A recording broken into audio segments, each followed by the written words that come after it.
Memo kwa Adom TV, bedroom health tips, so na watch for fromoni ya denyamia say. Wa woka ya ho abribia ne de onim ne yes 5 minutes joda de kosi fiada ye dun komo ehye ya pomuden ensem faseda no ema endpoint homeopathic clinic na daroma ya rebia hawadwene ayenko endpoint homeopathic clinic ho na onhye me ho ntoye ne number 0244867068 0244867068 bididi afia amankwa tamaklo na wochi ya beremo ewo Kolebu Teaching Hospital eye pediatric intensive care unit eternity ase piku na wochi mu nkomo eye protect our little lungs hwamu na yeka say enkura nketo no yese kwan ye fa so feed nkura no bewie eche na say ye kuo mumum tina wochi mu abata ni nyina muntie sankomo na muaye miankasa menua ba Grace Kwam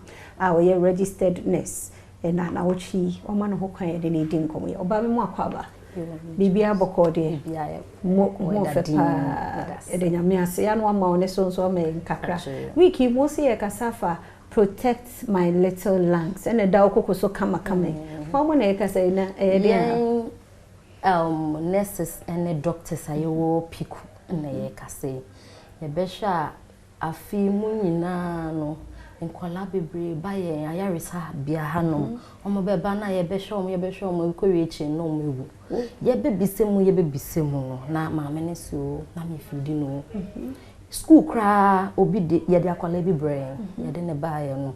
ye bisa teacher no se ampacho na me de me manage ane nyame hu ya ne se ohun so santi ama yen doctors and nurses no ya fato yen ho so say ye pese ye create awareness because I say nkrofo e wa bonten ni nim say me ma me be aduane keke no e de ohaw betumi aba okay na ye ka aspiration cry den say aduane anansuo e be ko wa hera we mu eno ne aspiration because you say ya hrawa no ne ya ne say mframa na ekom na ya hrawa yi so ene ekwan na ye didi no eben okay bibi kitwe bi honam kitwe bi na ekata home kwan no ene eduane kwan no nti mpembebre no mama bi be ka tro say na meba no ne munyedu meba no me ma ne eduane a ondi nti ono a try say obema ne duane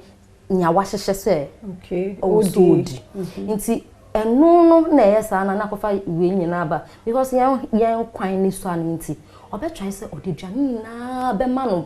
prekope na wakata ne hwene akata na no na wo kata ne hwene kata na no be da home nti process obese home no